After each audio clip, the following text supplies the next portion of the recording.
Yo, what's going on, boys? It's your boy Leadhead. Today we got another banger video for you. We're going to be watching the #1 Psylocke player in the world, and we're going to be breaking down their gameplay. They're absolutely cracked out of their mind. They're number 3 on the leaderboard, #1 DPS player in the world, so let's jump right into the video. Alright, so you can see right off the bat, these are the bans they got going on. Some pretty typical bans you see: Namor, Storm, Wolverine, all pretty common, but Groot is kind of like an up-and-comer, an underdog this season. He's really kind of getting a lot of play, a really good win rate, really solid hero. You're going to start seeing that hero banned a lot more. So let's jump right to the rollout and see what we got here. Alright, so here we are. They're about to roll out. They're going to all choose the portal together. And notice this guy's playing behind his team here, kind of dealing down the damage, and then he goes invisible, looking for a big pick here. Gets the pick on the invisible woman, and boom. See, that's going to be the common gameplay loop here for Psylocke, is you're going to have to go between playing from behind your tanks and laying down the damage, and then going invisible and trying to get some big picks there, like they just did with the invisible woman. His aim was a little shaky there, so my boys got to lock in, I'm not going to lie. Aim was a little bit cooked. But, I mean, this is one of the top players in the world, so I'm sure he's going to clean it up. Alright, let's see what he's got here. He's looking for another big pick there on the Psylocke. Doesn't quite get it, but he is laying down the damage. You know, got a couple picks early on that got their team enough momentum to cap the point. Going for another invisible play. Boom, gets the pick on the cloak and dagger there. And gets another pick on the magic. So you can see he was playing behind his team for a bit, like he is right now, laying down the damage. And then he got the big pick when he needed to by going invisible. And in case you didn't know, the combo that he's using there is he's using the left click, right click. He's kind of spamming them back and forth. And what that does is it uses your primary attack, then your shuriken, then your primary, and then it recalls your shuriken. And then you can even dash at the end. And that way they animation cancel each other, and you pump out the most damage as you can, the fastest amount of DPS. So that's kind of the bread and butter combo there for Psylocke. Let's keep the gameplay going here. Yeah, this guy's cracked out of his mind. I'm not gonna lie. He plays a lot of other heroes, but he plays Psylocke pretty often. Not the most meta hero, I'm not gonna lie. Like, it is popular, but in the top 100, you see a lot more Buckies, you see more Groots, you see Luna Snows. Not a whole lot of Psylocke players. So this guy being number 3 is pretty big. So he kind of drained all his resources there, kind of going in, trying to get a pick. And then he dashed out and he had no resources left. So he dies, but that was only his first death. He's 4-1. I think he goes like 40-2. So like from here on forward, he's going to go like 35-1. So that was one bad death. Let's see what he does to correct that. He's kind of just laying down the damage from the back line. You know, he's not really going in there too aggro, just trying to like... Well, he is going there for the solo ult. So the solo ult on the Strange is good because the ult hits through shields, right? Because it's like melee. So, you know, it's a pretty good choice to do that. And they're going to bully this Bruce's banner right here. This is pretty smart though. This is 200 IQ because what they're trying to do is they're trying to stagger the enemy team. Either force them to engage without Bruce's banner or have them wait for Bruce's banner to respawn. So by keeping him alive a little longer, that's kind of what they're achieving there. Now, this is the same place he died at this angle. Let's see if he chooses to go in again and burn his resources or if he's going to hang back.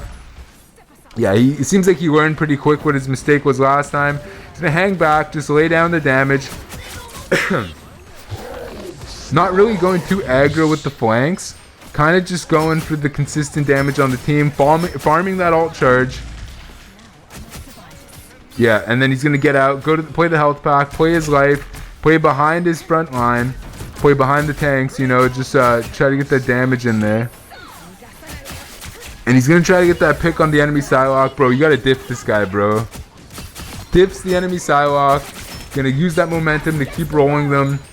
They're going to pop some ults. Ults coming out. Let me make sure I'm recording here, boys. So ults are coming out.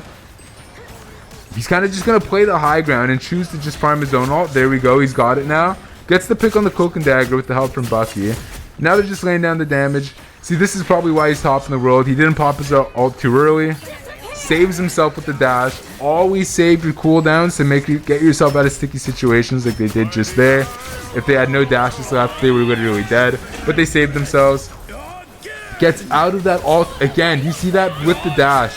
Dashed up in the high ground. It's so important to manage those dashes. Make sure you always have one remaining.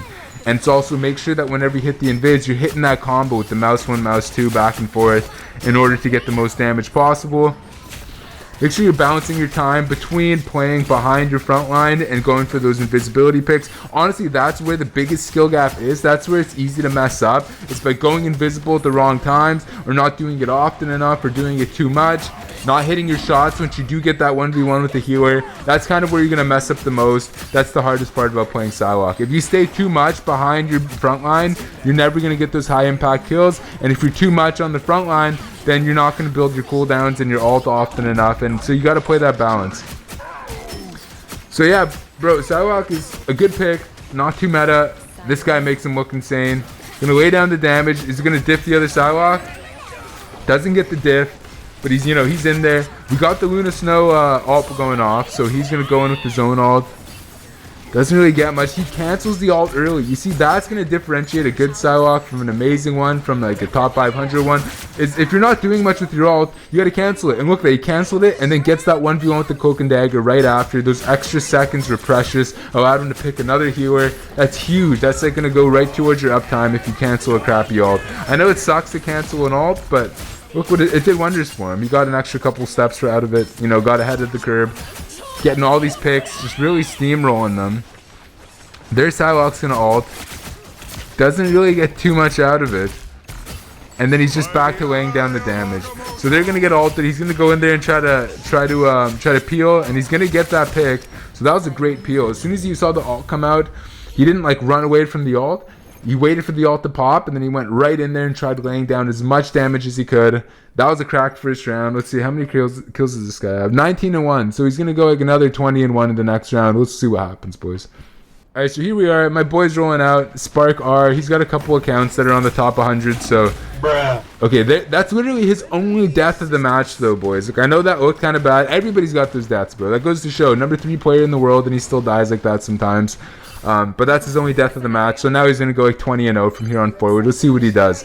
Also, he's burning his cooldowns on the way out, both his dashes and his invisibility to get to the battle faster. That's a pretty basic tip that most people know, but just throwing it out there anyway, I'm sure there's someone in the audience there who might have not known that. So yeah, he's just going to play the side angle now. You got to know when to play the back line, when to play the side angle. He's going to solo out this Cloak and Dagger here. Doesn't quite get the kill. But he's got the 1v1 now. And he gets the pick. I don't know if you noticed what he did there, but instead of approaching the Cloak and Dagger and just like shooting at him as he was approaching, what he did is he dashed through the Cloak and Dagger, ended up behind them, and that cut off the line of sight from the rest of the team, which allowed him to get a clean 1v1, a clean isolation on the healer. That's something you got to really do with this character. You got to isolate their healer, take isolated fights. You don't want to just be in the middle of the team, in the middle of the front line, trying to get these picks. You want to get around them, get behind them, force those 1v1s. And now, because of that positioning, is he going to get this Loki? Doesn't quite get the Loki. No, but he's got the support from his team. Gets the Loki. So because of that positioning, it allowed him to keep stealth, break line of sight. So after he picked that healer, the other Loki was just backing up right into it. Didn't even realize what happened because he broke that line of sight. So that was huge. It didn't seem like much, but that could make the difference between getting no kills and killing both their healers. It was just that one little change of positioning. I've also noticed in some of this dude's other gameplays that he would do that a lot more often, where he would do the combo M1, M2 back and forth and then dash, but he would always dash through the person 180 and then try to melt them from behind, because that way it also breaks their aim. So it's just one quick little tip there, or one quick little clip. He killed 2 healers, but damn, so much happened there that really separates him from just any other average player. Let's keep this gameplay going. So they're gonna bully the Baby Hulk again. Kind of hilarious. There you go. Might stagger him a little bit. It's worth doing. But they're kind of rolling him. The game's really going in this dude's favor. He's got a good team. I don't know if he's solo queuing or not, but I mean, this guy's cracked out of his mind. He's got a couple accounts on the top 100. This guy's locked in now. He's not missing anymore. One bad death, whatever. This guy's locked in, boys. Let's see what he's got. Yeah, the enemy team's kind of cooked, bro. Like, if we look at the scoreboard here, enemy team's kind of cooked. This guy's 22-2 right now, but that means he's still got like another 20 kills in him. So let's see how hard he pops off. Like, I'm not trying to glaze this guy too hard, but like, damn, bro. This guy can play so many different characters. Psylocke is one of the main characters he plays, but he also plays like Bucky, he plays Hela, You know, all the good DPS characters. This guy's aim is out of this world. Not trying to overglaze though, not trying to overglaze. Yeah, this guy's my GOAT, bro. I'm not gonna lie. When it comes to DPS, this guy's my GOAT, bro. For real. Yeah, this guy's too cracked, bro. This guy's cracked out of his mind. He's straight locked in right now, bro. He's absolutely cooking the other team. Bro, this Psylocke, or the CD's cooked. No, Broken Dagger didn't go down. Pops the ult. Doesn't really do a whole lot. But it plays his life. But you know what he did is he actually drawed out he drawed out, okay, yeah, he drawed out a defensive ult from the other team. So that wasn't too bad. You know, didn't really get any big picks, but drawed out the ult. He's going to try to get that pick, that invis play on their healers. Good positioning here. He's going to get the pick on the Cloak and Dagger. They're so weak. Doesn't look like he's going to get it. Lays down a bunch of damage though, so it wasn't the worst. You know, building up the ult, staying alive. Now he re-engages with his team, trying to put down as much damage as he can. Sometimes that's all you want to do. Building his ult, he went from 50 to 80% in like a couple seconds there. So that was pretty big. Just putting, see, sometimes you want to just farm ult, you know, you don't always need to go for the big flank, the big play. He also plays high ground from time to time, like, you know, not super high ground. It's not like you're Hela or Black Widow, but you know, it's good to keep your stealth up, you know. And then the thing is, you're gonna want to kind of play from behind the space that your team already owns a lot of the time. Then sometimes you're gonna want to create space by pushing in from behind, by picking their healers, by getting big picks on low enemies.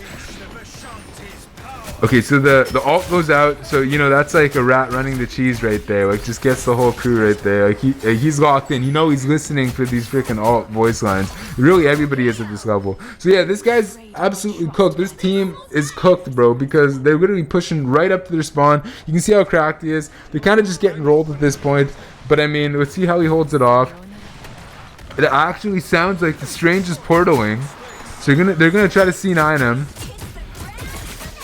Enemy team comes out with the portal, but both teams are going to take the portal, which is crazy. They got their ult. They can probably pop it like right outside of the portal. Yeah, there you go. Boom. Gets both healers. That was such a beautiful ult. See, sometimes you're going to get big picks, and it's because it was very unexpected. He just popped that ult out of nowhere, you know? It wasn't telegraphed. He kind of just threw it out there right when everybody wasn't really prepared for it. That was a great ult. Turns around, gets ulted, but we got all the ults coming out. You know, the Luna ults. Both teams are Luna ulting. This guy popped his ult. He's already got 50% towards it again. Now he's just laying down the damage, you know? He's just laying down the damage, just kind of doing what he can. He's almost got his ult again, which is kind of crazy. Like, damn, like this guy just popped it. He's already back at 90%. He's got it already. So he's going to pop another ult here. Let's see what he does with it. This ult could be huge if he can get the healers again, or get a healer at least. Stays alive. And then he's going to go for a health pack, I would imagine. Or he probably just can get to his healers. Go for a big invis play with an ult, maybe. Let's see the big ult. Melts down the Strange. Just putting down the damage. Like I said, like a rat running the cheese. Goes for the ult. He should have ulted that, honestly. There we go. Now he ults it, but a little late, honestly. He should have ulted earlier. Still gets the Bucky, so it wasn't bad. He's going to 1v1 this Luna. That should be an easy 1v1. Doesn't quite get it, and the Luna's full health again. That's what's gonna happen in these top 500 lobbies. You get someone one shot, and they're just gonna get insta healed. That's kind of what happens there. But now he's gonna re-engage. He's gonna absolutely melt this Hulk with this combo, with this M1 M2 combo. Doesn't get the kill on. Okay, gets the kill on the Bruce's banner. Now they're just pushing up, creating space. They're gonna use that kill to win the game. Yeah, push forward that momentum. So yeah, this guy's cracked out of his skull, boys. I think it's confirmed. This guy's my GOAT, bro. When it comes to DPS mains, this guy's my GOAT. He's top 3, #1 DPS in the world. Let's see how many kills he's got on the scoreboard. We'll let it pop up, but you know, shout out to these people in the meantime. Thank you for leaving these type of comments. I love when you guys talk about meeting me in game. I meet so many of you in game when we talk in the chat and the voice chat and all that. So if you see me in game, make sure to let me know down in the comments. Yeah, this guy went 35-2. There you go. 2 deaths in the top 500 lobby. Kind of insane. If you want to see more videos like this, let me know in the comments down below who you want to see. As for right now, thank you all for lending me your eyeballs. I appreciate you watching the video. Until next time, stay lit.